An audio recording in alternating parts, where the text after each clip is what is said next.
आसपास के सर्कमस्टांसेस को लेकर पुलिस के लिए बहुत बड़ा चैलेंज दो तरीके से, एक तो लॉ एंड ऑर्डर मेंटेन करना, एंड सेकंड थिंग कि जो गरीब व्यक्ति हैं, प्रवासी मजदूर हैं, चाहे वो हाईवे पे हो, आपकी गलियों में है, कॉलोनी में हो, शहर में हो, गांव में हो, उनको सही तरीके से जो भारत सरकार का और प्रदेश जिस प्रदेश की सरकार है उसकी जो गाइडलाइंस है उसको प्रॉपरली फॉलो किया जाए।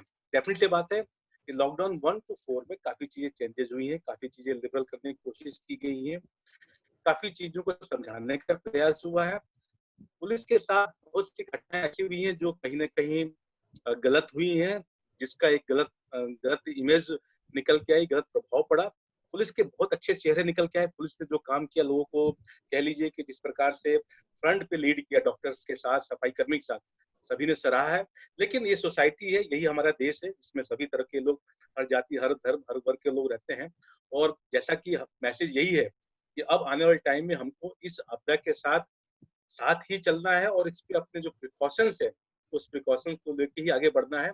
हमको कॉपरेट करना पड़ेगा पुलिस के साथ, डॉक्टर के साथ, सफाई कर्मियों के साथ, क्योंकि अगर हम कॉपरेट नहीं करेंगे तो हम मैस क्रिएट करेंगे, जो कहीं ना कहीं हमारे लॉ एंड ऑर्डर के लिए गलत होगा, हमारे स्टेट पॉलिसी के लिए गलत होगा, हमारे भारत सरकार के जो विजन है, जो उनका जो टारगेट है, उसको हम कहीं ना फेल करेंगे। तो ऐसी बहुत सी चीजें हैं, लेकिन मैं आई एम होपफुल कि आफ्टर सम टाइम, आफ्टर कुछ समय के बाद सारी चीजें धीरे धीरे नॉर्मलाइज हो जाएंगी और लोगों को जो कहीं ना कहीं कमियां हैं, परेशानियां हैं, वो कहीं ना कहीं परेशानियां दूर होंगी और लोग इस बुरे समय से बाहर निकल पाएंगे। जी, thank you so much sir. Sir क्योंकि कोविड-19 की बात छिड़ गई है, तो मेरा एक सवाल था। कोविड-19 के चलते इकोनॉमी का नाम लेते हुए जो लिक्वर शॉप्स ओपन हुए हैं, तो आपको क्या लगता है ये जो लिक्वर शॉप्स ओपन हुए हैं, क्या ये सही है या गलत है? What is your take on this? देखिए, बहुत अगर मैं कहूँ कि इस बीमारी के आने के पहले आप उसको जस्टिफाइड करते रहे हैं, हमारा देश या मैक्सिमम लोग इसको जस्टिफाइड करते रहे हैं, क्योंकि इसको पार्ट ऑफ सोसाइटी कह लीजिए या पार्ट ऑफ लाइफ कल्चर का रूप देते हैं। लेकिन जब कोरोना जब आपके पास आ गया, इतनी बड़ी बीमारी आ गई, इतनी बड़ी आपदा आ गई, जिसमें कि आपको पता है कि आपका जीवन मरण का प्रश्न है। तो जब आपको बताया जा रहा है कि आपको थूकने के लिए भी आपको देखना पड़ेगा कि आप कहीं कहीं भी नहीं थूक सकते, आप कहीं भी जो है कुछ भी बाहर खाना आपके लिए इतना इजी नहीं है, आपको बहुत संयमित जीवन बिताना पड़ेगा, कहीं ना कहीं आप फैमिली को समय दीजिए। तो ये जो लिकर शॉप्स हैं, अगर मेरा पर्सनल ओपिनियन आप पूछेंगे, मैं रेवेन्यू की बात नहीं कर रहा, मैं स्टेट पॉलिसी की बात नहीं कर रहा, अगर पर्सनल, तो ये गलत स्टेप है।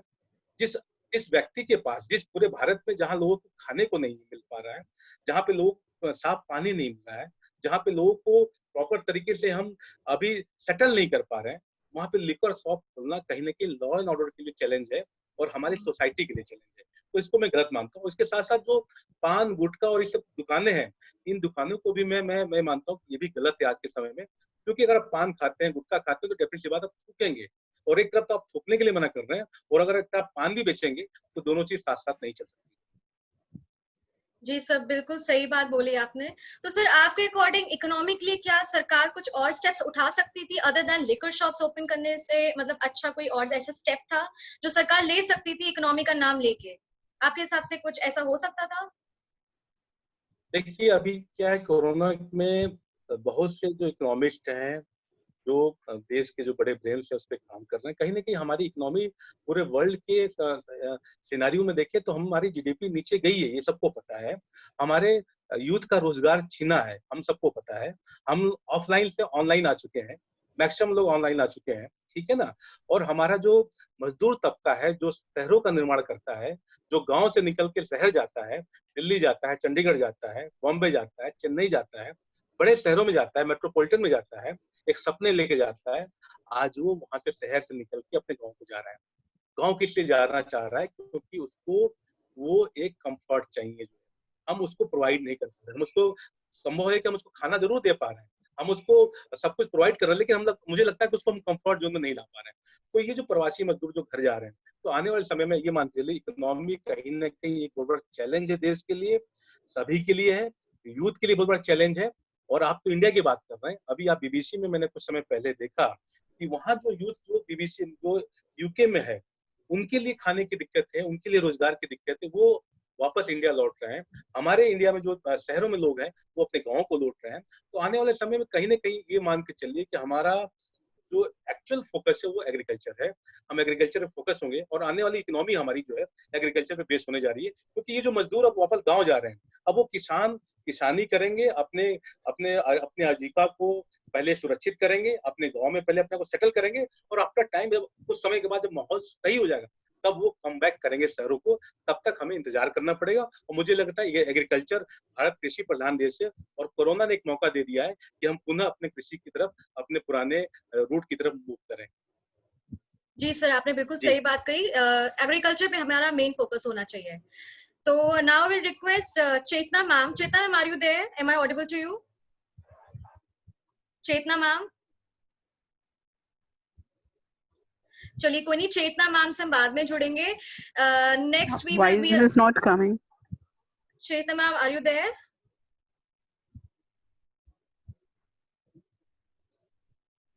Next, okay, Kathy, you can, next Chetna, Ranjana ma'am. Ranjana ma'am, are you there? Ranjana ma'am, yes प्रार्थी। Welcome ma'am. मैम प्लीज आप अपना क्वेश्चन सर से पूछिए। First Hello. ऑफ ऑल मैं बिंदास जियो सोशल फाउंडेशन में वेलकम करती हूँ, और आज हमारे बीच जो पदम सर आए हुए हैं, you are most welcome in our Bindaas Jiyo social foundation sir. Sir मैं आपसे ये पूछना चाह रही थी कि पुलिस डिपार्टमेंट में जो जैसे आपकी रैंक के जो ऑफिसर्स हैं, जैसे आईपीएस वगैरह हैं, ये सब तो बहुत अच्छे से ट्रीट करते हैं, लेकिन जो सर ये जो छोटी पोस्ट वाले जो ये पुलिस में होते हैं, ये उतने अच्छे से पब्लिक से नहीं ट्रीट करते हैं। मैं अभी एक केस में अपने मुरादाबाद में आईपीएस है हमारे रमेश शर्मा जी, उनसे मैं मिली थी जाके। हमारे यहाँ पन्नगर की एक शालिनी शर्मा है, उनका कोई चोरी का केस था, तो उन्होंने बहुत अच्छे से हम लोगों को ट्रीट किया। हम लोग 3-4 लेडीज पन्नगर के ही थे, हम लोग यहाँ से सर से मिले जाके। लेकिन जो आपके डिपार्टमेंट में ये जो छोटी पोस्ट वाले हैं, वो अच्छे से क्यों नहीं ट्रीट करते हैं सर? देखिए, ये डेफिनेटली पुलिस रिफॉर्म का पार्ट है, और आज भी आप देखोगे तो भारत की जो जनसंख्या है उस पॉपुलेशन के उसके अनुपात में अगर आप देखें तो हमारे पुलिस फोर्स की संख्या काफी कम है। हम लोग बहुत बड़े मास को रिप्रेजेंट करता है हमारा पुलिसकर्मी, हमारा जो एक यूनिट जो कांस्टेबल है। थानों पे जो नफरी होती है पुलिस की, वो कहीं ना कहीं जो रिक्वायर्ड है वो हमारी नफरी पूरी नहीं होती है। डेफिनेटली बात है, पुलिस की जो जॉब है 24/7 है, तो एक मेंटल प्रेशर भी जो है कहीं ना कहीं एक कांस्टेबल से लेके आईपीएस ऑफिसर तक, डीजीपी तक रहता है, क्योंकि वो 24/7 की जॉब है। तमाम तरह के प्रेशर है, पॉलिटिकल प्रेशर है, सीनियर ऑफिसर का प्रेशर है, आपको जो है पॉलिटिशियनों को भी देखना है, आपको वीआईपी मूवमेंट भी देखना है, आपको जो है पब्लिक को भी देखना है, गुंडे बदमाशों को भी पकड़ना है, कोर्ट में भी आपको चालान एफआईआर पेश करना, तमाम तरह के आपके साथ चीजें घटी होती है। लेकिन जो पुलिस की जो कांस्टेबली है उस पर काफी वर्क करने की भी आवश्यकता है, जिसमें कि उनको एक बिहेवियर, मतलब एक थाने पे कोई व्यक्ति है तो उससे बात कैसे करनी है, ये कहीं ना कहीं एक बहुत बड़ा एक लेकुमा है पूरे भारत में, और इसकी वजह से काफी एक नेगेटिव इमेज पुलिस की है। मैक्सिमम जो परिवादी होता है उसके साथ दिक्कत यही होती है, वो कहता है कि मुझे ट्रीट नहीं किया प्रॉपर तरीके से, मुझसे सही तरीके से बात नहीं किया गया, मुझे मुझे मुझे रिस्पेक्ट नहीं दिया गया, तो ये इश्यू रहेगा। अभी ये बिहेवियर पार्ट है पुलिस रिस्पॉन्स में। बहुत सी चीजों को गवर्नमेंट कोशिश कर रही है कि हम नफरी बढ़ाएं, हम इतनी संख्या में वहां रखें कि थाने के अंदर कुछ ऐसे हेल्प डेस्क बनाए जहाँ पे कि एक काउंसलर ग्रुप में लोग बैठे, पहले फर्स्ट आप आपको जाके पहले रिलैक्स करें, आपको बैठाएं। आप देखेंगे साउथ में और बहुत से ऐसे स्टेट्स हैं जहाँ पे कि परिवादी को बहुत अच्छा माहौल दिया जाता है, उसको पहले बैठाया जाता है, उसको पानी पिलाते हैं, चाय पिलाते हैं, उससे फिर पूछते हैं बताइए हम आपकी क्या हेल्प कर सकते हैं। तो ये आइडियल सिचुएशन है, लेकिन अभी ओवरऑल कहें तो सारी जगह ऐसी स्थिति नहीं है, हम उम्मीद कर सकते हैं। और ये एक बड़ा अच्छा क्वेश्चन है, और रिफॉर्म से मुझे लगता है कि कोशिश हो रही है इस पे कि इस पे ज्यादा से ज्यादा हम पब्लिक ओरिएंटेड हो पाएंगे। जी, thank you so much sir. Thank you sir. Next हमारे साथ विभूति मैम है हमारे बीच में। Vibhuti ma'am, are you there? Am I audible? Vibhuti ma'am, Vibhuti ma'am unmute करें अपने आप को अनम्यूट करें।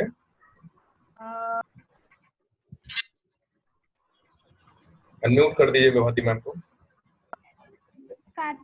हेलो हेलो हाँ जी हाँ जी। Hello, welcome sir. Welcome sir. Hello, जी I have a question. Yes, ma'am. Yes. First of all, I want to introduce myself. I am a District Plant Protection Officer, Mathura. I am posted at Mathura. And sir, पहले तो मैं आपके जज्बे को सलाम करती हूँ। पुलिस फोर्स में काम करना, एडवर्स कंडीशंस में काम करना, I think it is the most difficult task. और बदमाशों से डील करना, इमरजेंसी सिचुएशन डील करना। Sir, I have a question कि डू यू थिंक कि हमारी पुलिस फोर्स अभी इस कंडीशन में है कि जब भी इमरजेंसी सिचुएशंस होती है, लाइक टेररिस्ट अटैक होते हैं, लाइक कोई बॉम्ब्स का थ्रेट होता है, इस तरह के इमरजेंसी सिचुएशंस में क्या हमारी पुलिस फोर्स को ऐसी प्रॉपर ट्रेनिंग है?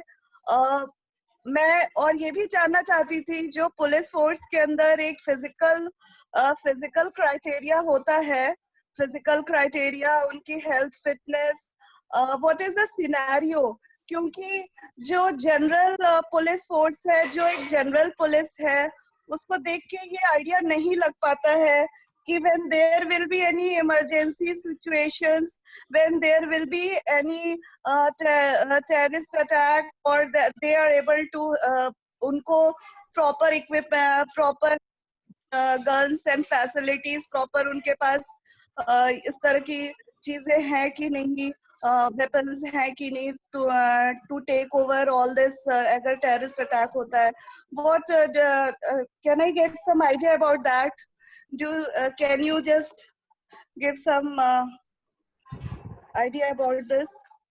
जी जी, देखिए आप मथुरा से हैं। मथुरा से हमारे काफी फ्रेंड्स हमारे वहाँ पे हैं।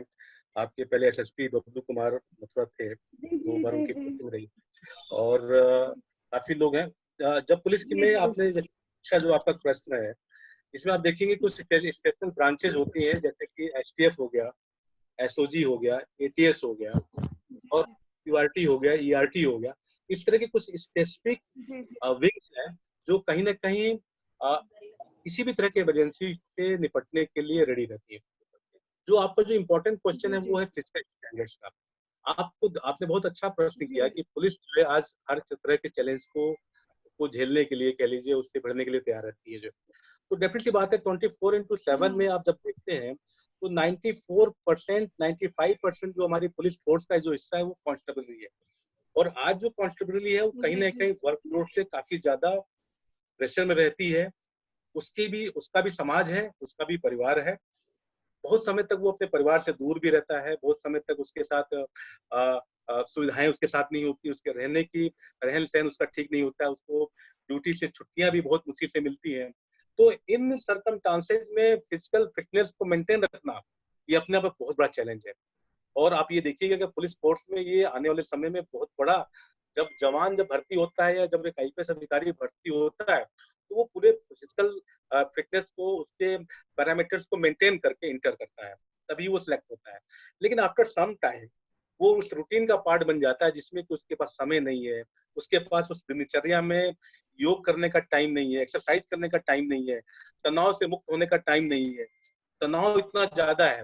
तो कहीं ना कहीं ये एक बहुत बड़ा प्रश्न है और इस पे काम भी काफी हो रहा है। गवर्नमेंट जो है, जो मॉडर्नाइजेशन है, उसमें कहीं ना कहीं इस पे वर्क किया जा रहा है। पुलिस रिफॉर्म का एक पार्ट भी है। तो मुझे लगता है कि आने वाले समय में स्थितियां बदलेंगी, लेकिन it will take some time. Thank you. Thank you sir. मैं अब ऑडियंस से रिक्वेस्ट करूंगी, क्या किसी के पास कोई क्वेश्चन है? राजीव सर कुछ पूछना चाह रहे हैं। Rajiv, can you ask question please? Yes sir, please. Pankaj भाई, क्योंकि एक टॉपिक था करियर काउंसलिंग का, लेकिन बहुत सारे क्वेश्चन पुलिस डिपार्टमेंट से लोगों के थे, वो उसी में उलझे रहे। और बहुत सारा यूथ भी हमारे साथ है। मुझे लगा था कि लोग अपने बच्चों के लिए क्वेश्चंस लेके बैठे पहले मुझे लग रहा है ये टाइम कम पड़ता जा रहा है कि पुलिस डिपार्टमेंट के प्रति जो लोगों की क्वेश्चंस हैं वो ज्यादा हावी हो रहे हैं। मैं थोड़ा सा इसका रुख मोड़ना चाहूंगा, रुख मोड़ने की कोशिश करता हूँ। ये जो हमारा एजुकेशन सिस्टम है, जो इसको कहाँ तक आप मतलब इसके ऊपर कुछ बताएं कि क्या सही है, क्या गलत है, कैसा होना चाहिए आपके अकॉर्डिंग, क्या किस तरह का बदलाव आप चाहते हैं? राजीव देखो, पहले सबसे पहले तो मैं आपको बधाई देता हूँ कि आपने अपना फिजिकल फिटनेस का स्टैंडर्ड मुझे लगता है मेंटेन किया हुआ है, जो जैसा मुझे प्रथम दृष्टया दिख रहा है जो है, ठीक है ना। रही बात बेसिक स्ट्रक्चर की, सिस्टम की, एजुकेशन सिस्टम मुझे लगता है कि हेल्थ पे ज्यादा फोकस है एजुकेशन के साथ साथ जो है। और इसके लिए मुझे लगता है कि जो यूथ का जो क्वेश्चन होना चाहिए कि वो कैसे एज ए सिविल सर्विस में अपना कैरियर बनाए, क्या क्या चैलेंजेस उसको देखना पड़ सकते हैं, और सिलेक्शन के पहले क्या चैलेंजेस होते हैं और सिलेक्शन के बाद क्या चैलेंजेस होते हैं, इसमें बहुत क्लियर विजन होना बहुत जरूरी है।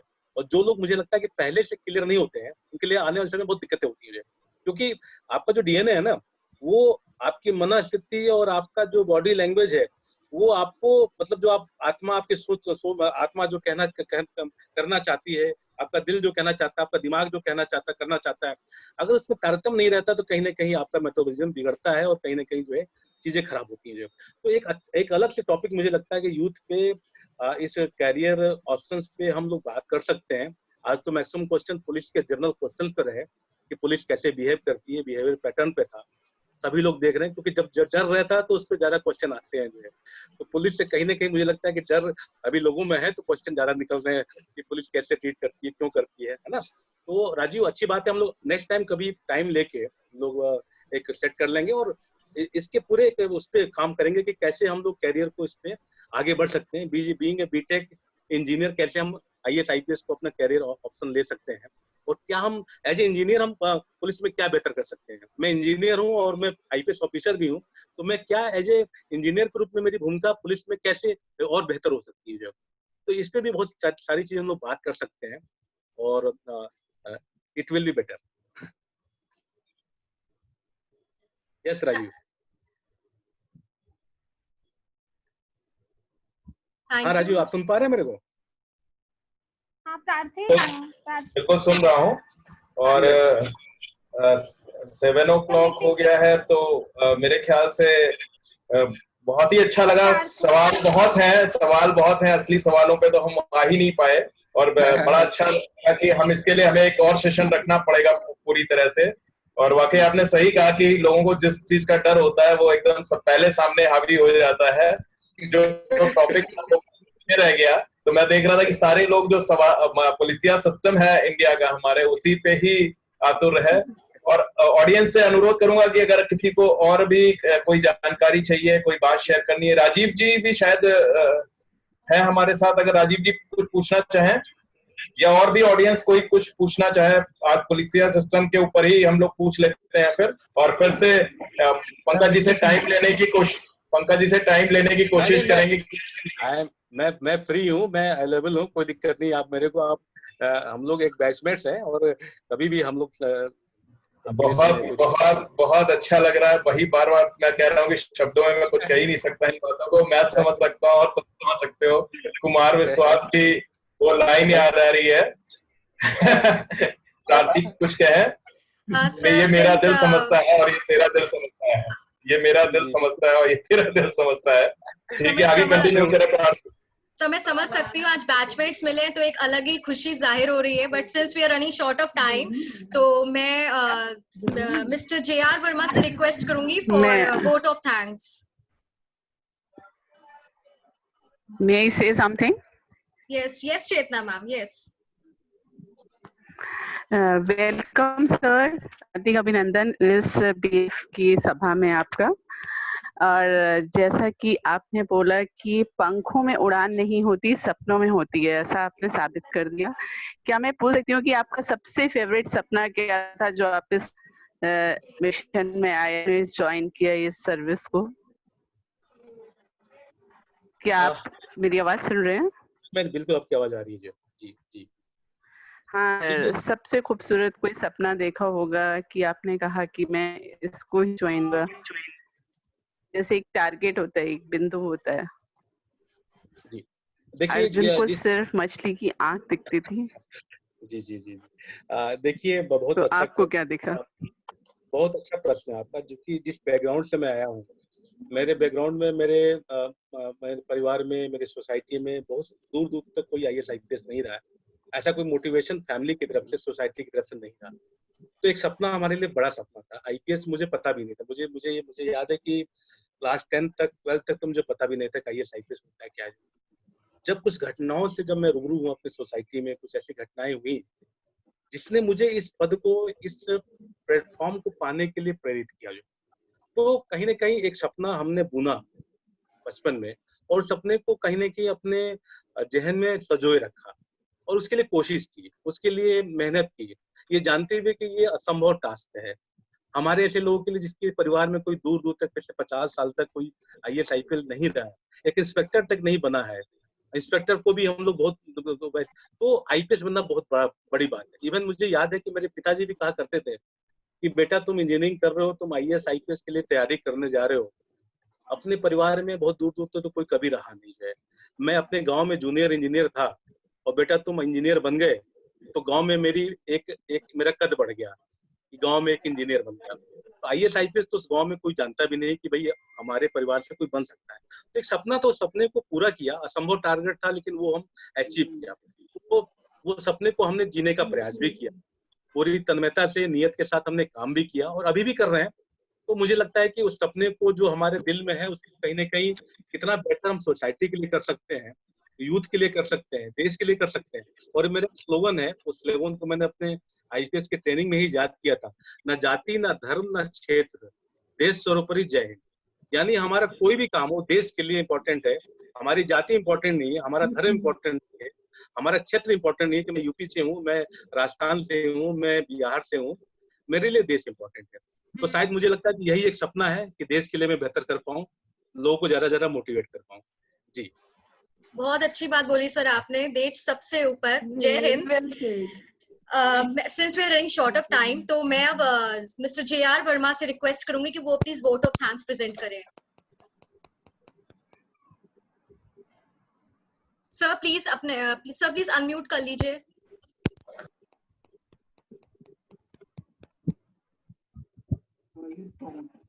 जी सर प्लीज। आवाज आ रही है? जी सर। आज मुझे वाकई में बहुत अच्छा लगा।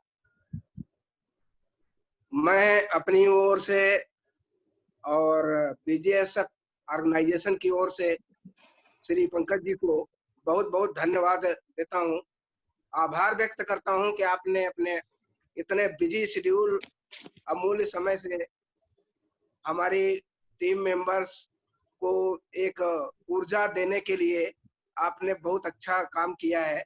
और वाकई में मेरी पूरी जो भी मेंबर्स हैं वो ऊर्जावान हो जाएंगे। ये सब आपके संदेश को सुन करके, आपने जो अपने अनुभव शेयर किए, आपने जो है अपने दायित्वों को निभाने में जो अपनी प्रतिक्रिया व्यक्त की, आपने देश के प्रति जो भी योगदान के विषय में जो शेयर किया, तो इससे हम लोग सभी लोग गदगद हैं।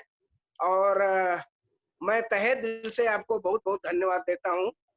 उम्मीद करता हूं, आशा करता हूं कि राजीव आपके संपर्क में बने रहेंगे और कभी एक मौका और दें, क्योंकि हमारे यहाँ ये session actually youth career counselling के लिए था। तो यूथ के प्रोत्साहन के लिए उनके विषय में कोई विशेष चर्चा नहीं हो पाई। चर्चा तो उस वैसी ही होती रही, लेकिन विशेष चर्चा नहीं हो पाई। तो मैं उम्मीद करता हूँ, आशा करता हूँ, आपसे अनुरोध करता हूँ कि कृपया कम से कम एक बार और समय देने का कष्ट करें। मैं बहुत बहुत सभी साथियों की ओर से धन्यवाद देता हूँ। Thank you so much sir. Sir बहुत बहुत शुक्रगुजार है हम आपके, and we are really honoured to have you today as a guest. And आपने जिस तरीके से हमारे सामने अपने थॉट्स, अपने एक्सपीरियंस रखे, वो हमें बहुत ही अच्छा लगा and we are really waiting कि अब नेक्स्ट सेशन कब प्लान हो। ये तो बहुत ही छोटा सेशन था एंड उस छोटे सेशन में भी हमने बहुत कुछ ऐसा जाना, सीखा जो हमने सोचा नहीं था कि ऐसा भी हम, क्योंकि हमारा टॉपिक सिर्फ करियर काउंसलिंग पे था आज, लेकिन हमने आई थिंक सारे एस्पेक्ट्स को लेके क्वेश्चंस आए ना, आपने उनका बहुत ही अच्छे से जवाब दिया। So a very heartful thanks to you sir and I appreciate you कि आपने हम सबके लिए टाइम निकाला अपने प्रेशियस टाइम में से, and we are really looking forward for this session again. So thank you so much sir.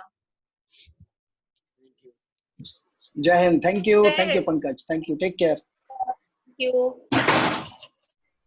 Pankaj ji, बहुत बहुत धन्यवाद। अनुरोध है होस्ट महोदया से कि मीटिंग का समापन करें। ओके सर, मैं मीटिंग एंड कर रही हूँ अब। Okay, thank you, sir. Thank you, Pankaj, sir. Thank you. Thank you. Thank you. Thank you, sir. Yes, sir. I'm ending the meeting, ma'am. Thank you, Pankaj sir. Okay, Prarthi. Now the meeting is ended.